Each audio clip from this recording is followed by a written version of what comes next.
Et si il n'y avait aucune injustice? Et si rien de ce que tu as vécu n'était injuste? Je sais, cette phrase peut créer une résistance immédiate, parce que chacun à un moment ou un autre a vécu quelque chose qui lui a semblé profondément injuste.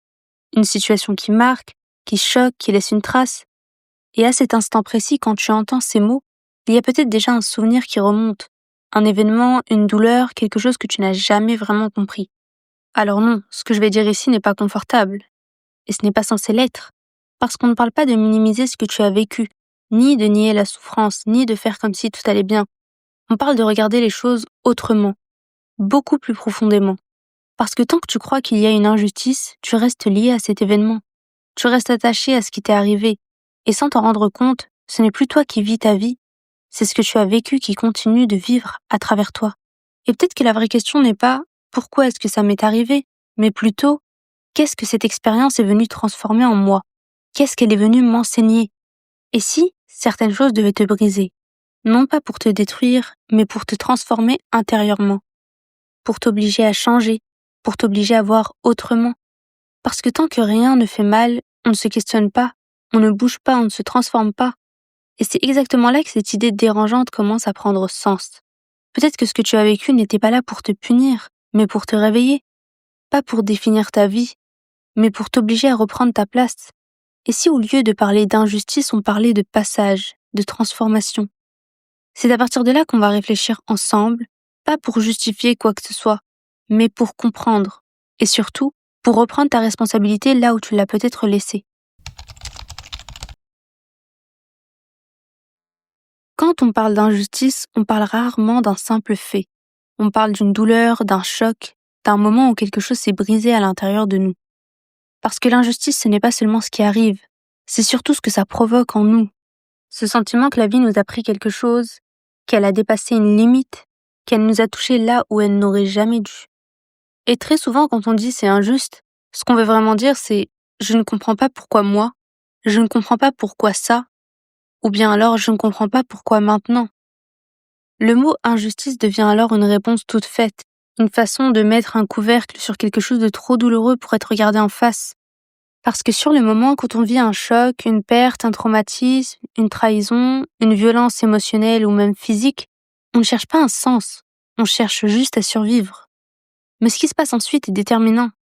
Soit l'événement devient une histoire figée, ça m'est arrivé et depuis plus rien n'est pareil, et inconsciemment toute ta vie commence à s'organiser autour de ce point de rupture, ou soit à un moment, parfois des années plus tard, une autre question émerge. Et maintenant, qu'est-ce que je fais de ce que j'ai vécu? Et c'est là que la notion d'injustice commence à changer de forme. Parce que tant que tu restes dans « ça n'aurait jamais dû arriver », tu restes lié à l'événement, tu lui donnes le pouvoir de continuer à vivre à travers toi. Et ce n'est plus toi qui avance, c'est ce qui t'est arrivé qui avance à ta place. Que ce soit dans tes réactions, dans tes peurs, dans tes choix, dans tes silences. Et souvent sans même que tu t'en rendes compte. Dire c'est injuste, c'est parfois une manière de rester figé dans le passé. Pas par faiblesse, mais parce que personne ne nous a appris comment traverser la douleur autrement. On nous a appris à comprendre, à analyser, à expliquer, mais pas à intégrer, pas à transformer. Et pourtant la vraie question n'est pas est-ce que ce que j'ai vécu était juste ou injuste? La vraie question c'est est-ce que je laisse cet événement définir qui je suis aujourd'hui? Parce que deux personnes peuvent vivre quelque chose de similaire et en ressortir complètement différent. L'un se referme, l'autre se transforme. L'un se durcit et l'autre s'éveille. Pas parce que l'une est plus forte que l'autre, mais parce qu'à un moment il y a un choix intérieur, souvent inconscient, qui se fait. Le choix de rester dans la blessure ou le choix d'entrer dans le processus. Et c'est là que cette idée dérangeante commence à apparaître. Et si l'injustice n'était pas la fin de l'histoire, mais le début de quelque chose de beaucoup plus profond? Pas quelque chose de beau au sens naïf, pas quelque chose de confortable, mais quelque chose de transformateur. Parce que certaines expériences ne viennent pas pour nous détruire, elles viennent pour nous forcer à regarder ce qu'on n'aurait jamais regardé autrement. Et tant que tu refuses cette traversée, tant que tu refuses d'aller au-delà du mot injustice, la douleur reste bloquée. Elle n'évolue pas, elle se répète, sous d'autres formes, dans d'autres situations, avec d'autres personnes.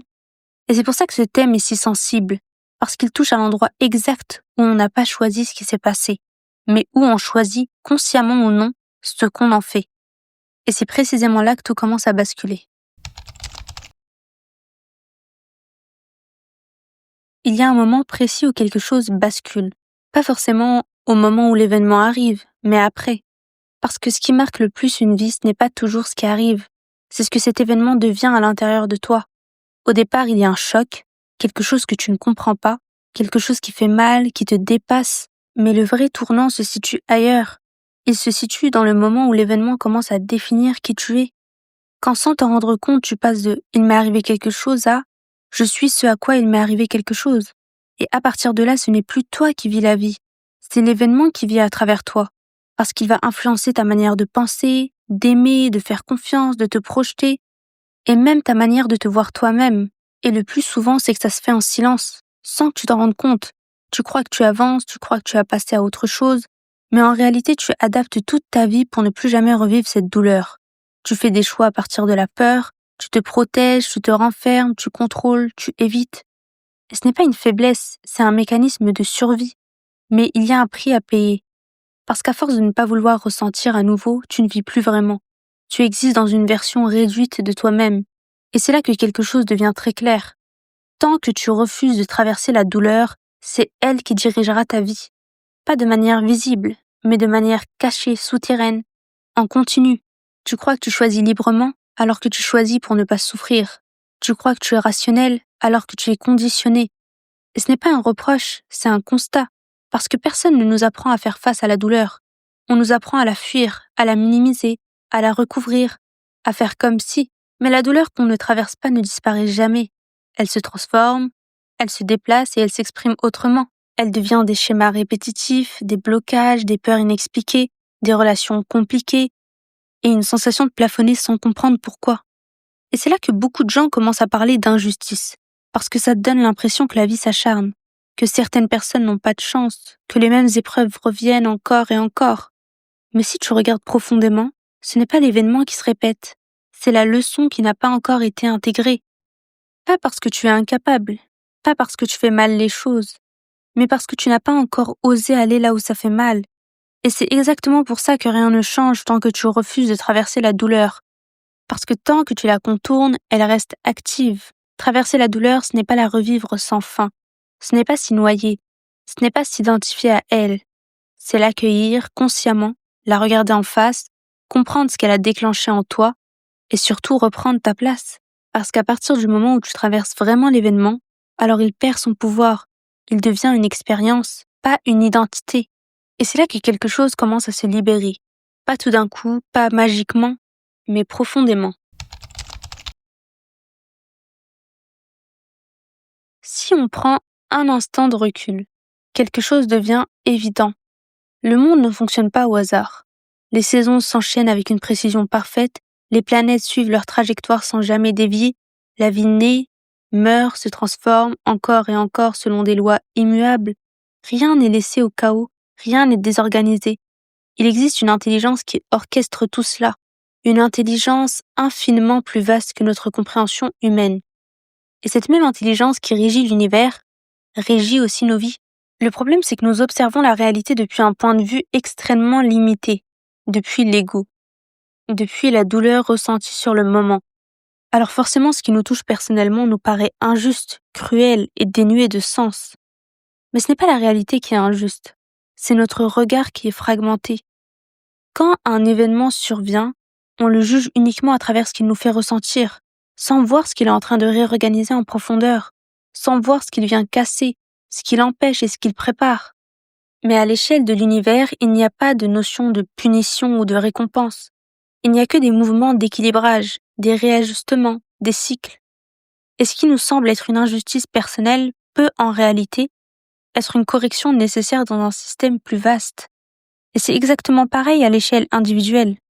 Quand quelque chose s'effondre dans ta vie, quand une relation se brise, quand un événement te force à t'arrêter, à souffrir, à douter, ce n'est pas la preuve que quelque chose s'est mal passé. C'est souvent la preuve que quelque chose ne pouvait plus continuer ainsi. Il fallait que ça bouge, que ça casse, que ça se transforme. Parce que sans ce choc, sans cette rupture, sans cette douleur, rien n'aurait changé. Tu serais resté au même endroit, avec les mêmes schémas, les mêmes choix, les mêmes limites. Et à l'échelle cosmique, comme à l'échelle humaine, la transformation passe rarement par le confort. Elle passe par le déséquilibre temporaire, pour permettre un équilibre plus juste ensuite.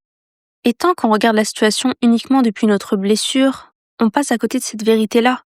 C'est quand on élargit le regard, qu'on sort du pourquoi moi, qu'on commence à voir que rien n'est absurde. Tout a une fonction, même ce qui fait mal, et surtout ce qui fait mal. Lorsque tu réalises que tu ne peux plus continuer comme avant, deux chemins s'ouvrent. Soit tu continues à vivre à partir de ce que tu as subi, même subtilement, même en disant que ça va, même en étant fonctionnel, et dans ce cas-là, l'événement reste actif, il influence encore tes choix, tes relations, tes réactions, et ton rapport à toi-même, pas de manière visible, mais en profondeur, ou soit alors tu fais quelque chose de radicalement différent. Tu décides que cet événement n'aura pas le dernier mot, pas en le niant, pas en le minimisant, mais en refusant qu'il devienne le centre invisible autour duquel ta vie s'organise. Et c'est là que beaucoup de gens se trompent. Ils pensent que guérir, c'est comprendre, que transcender, c'est expliquer, que avancer, c'est oublier. Mais ce n'est pas ça. Le vrai basculement, il arrive quand tu cesses de demander pourquoi ça m'est arrivé et que tu commences à te demander qui suis-je en train de devenir à cause ou grâce à ça. Et à ce moment-là, tu n'es plus dans la réaction, tu entres dans le choix. Et ce choix, il est inconfortable parce qu'il implique quelque chose de très précis, que désormais tu ne peux plus te cacher derrière l'injustice. Tu ne peux plus dire « si ça m'était pas arrivé, je serais différent. Si la vie avait été plus juste, je serais plus libre. » Parce que tu comprends que désormais continuer à te limiter à cause du passé devient un choix présent. Et ça, ce n'est pas culpabilisant, c'est libérateur. Parce que ça signifie que le pouvoir t'est rendu. Pas le pouvoir de réécrire ce qui a été, mais le pouvoir de décider ce que ça devient en toi. Et c'est exactement là que l'injustice commence à perdre son sens. Pas parce que tout devient acceptable, mais parce que tu n'es plus prisonnier de ce qui t'est arrivé. Tu deviens acteur, pas dans le déni, mais dans la conscience. Il y a un moment précis, souvent discret, où quelque chose change intérieurement. Pas parce que la douleur disparaît, pas parce que tout devient clair, mais parce que tu arrêtes de lutter contre ce qui est. Jusqu'ici, tu as peut-être passé des années à vouloir comprendre, à analyser, à expliquer, à justifier, à te demander pourquoi. Et sans t'en rendre compte, cette recherche de sens est parfois devenue une autre forme de résistance. Une façon plus subtile de ne pas lâcher. Parce que tant que tu cherches une explication qui te soulage, tu restes attaché à l'idée que ce qui t'est arrivé devait être différent. Et c'est là que le véritable basculement se produit. Le jour où tu ne demandes plus pourquoi, mais où tu te demandes comment. Comment je me reconstruis à partir de là? Comment je me repositionne? Comment je reprends la main sur ma vie? À ce moment-là, l'injustice cesse d'être un mur. Elle devient un seuil. Pas un seuil confortable, mais un passage. Tu réalises que l'événement n'est plus ce qui te bloque, mais ce qui t'oblige à devenir quelqu'un d'autre. Quelqu'un de plus conscient, de plus lucide, de plus aligné. Et c'est souvent ici que beaucoup de personnes ont peur. Parce que dépasser l'idée d'injustice, ce n'est pas nier ce qui s'est passé. C'est accepter que l'événement n'a plus le dernier mot. Ça veut dire arrêter de vivre en réaction, arrêter de construire ta vie autour de ce que tu veux éviter, arrêter de te définir par ce qui t'a blessé. Et ça demande du courage, parce que ça t'enlève une identité familière, même si elle te faisait souffrir. Mais c'est aussi là que tu récupères quelque chose de fondamental, ta liberté intérieure. Tu ne changes pas le passé, tu changes ta position face à lui. Et à partir de là, quelque chose se remet à circuler. Les décisions deviennent plus claires, les choix plus alignés, les relations changent, la vie commence à avancer. Pas parce que tout est réglé, mais parce que tu n'es plus figé. Et c'est exactement à cet endroit que l'idée d'injustice perd son pouvoir. Pas parce qu'elle était fausse, mais parce qu'elle n'est plus nécessaire. À ce stade, une question devient inévitable. Et c'est sûrement celle que tu te poses en écoutant tout ça. D'accord, mais maintenant, qu'est-ce que je fais moi avec ce que j'ai vécu? Parce que comprendre, c'est une chose, donner du sens, c'est important, mais si ça ne change rien dans ta manière de vivre, de penser et de choisir, alors ça reste une réflexion de plus, et ce n'est pas le but. La vraie transformation, elle commence quand tu arrêtes de demander pourquoi est-ce que c'est arrivé, et que tu te poses une autre question beaucoup plus dérangeante. Qui suis-je devenu à cause de cet événement? Pas en surface, pas ce que tu racontes aux autres, mais profondément. Est-ce que tu t'es renfermé? Est-ce que tu t'es durci? Est-ce que tu t'es méfié du monde? Est-ce que tu t'es coupé de certaines parts de toi? Parce que c'est là que se joue la suite. La douleur ne te transforme pas toute seule. Ce qui te transforme, c'est la manière dont tu choisis d'y répondre. Et répondre, ça ne veut pas dire oublier. Ça ne veut pas dire pardonner trop vite. Ça ne veut pas dire aller bien. Ça veut dire regarder honnêtement ce que cette expérience a produit en toi et décider consciemment de ce que tu refuses de laisser continuer à te diriger. Concrètement, ça commence par des questions très simples, mais très radicales. Qu'est-ce que je fais aujourd'hui pour ne plus jamais revivre cette douleur? Qu'est-ce que j'évite? Qu'est-ce que je contrôle? Où est-ce que je me limite? Où est-ce que je ne vis pas pleinement par peur que ça recommence? Parce que tant que ta vie est organisée autour de l'évitement, ce n'est pas toi qui choisis, c'est la blessure. Et transformer la douleur, ce n'est pas la sublimer dans un discours spirituel. C'est arrêter de construire ta vie depuis elle. C'est décider que ce qui t'est arrivé ne sera pas la base de tes choix futurs, pas la base de tes relations, pas la base de ta vision de toi-même. Et ça demande un acte très précis. Celui de reprendre ton autorité intérieure, te dire « oui, ça m'est arrivé, oui, ça a été dur, oui, j'en ai souffert, mais je refuse que cet événement continue à décider à ma place. » Et à partir de là, quelque chose change. Tu ne cherches plus à effacer le passé. Tu ne cherches plus à comprendre tout. Tu commences à te repositionner. Tu fais des choix non plus pour te protéger, mais pour être aligné. Non plus pour éviter la douleur, mais pour être vivant. Et c'est là que tu passes réellement à un autre niveau. Parce que la vie ne te demande pas d'être indemne. Elle te demande d'être conscient. Conscient de ce que tu portes, de ce que tu choisis, de ce que tu nourris. Et à partir de ce point, ce qui ressemblait à une injustice cesse d'être un poids et devient une fondation. Pas une excuse, pas une identité, mais un point d'appui. J'aimerais alors que tu retiennes que tout ce qui t'a semblé injuste n'a jamais eu le pouvoir de te définir. Le pouvoir, c'est toi qui le reprends. Observe ce que la douleur, elle révèle en toi. Accepte ce qui a été et choisis de transformer cette expérience en force pour avancer.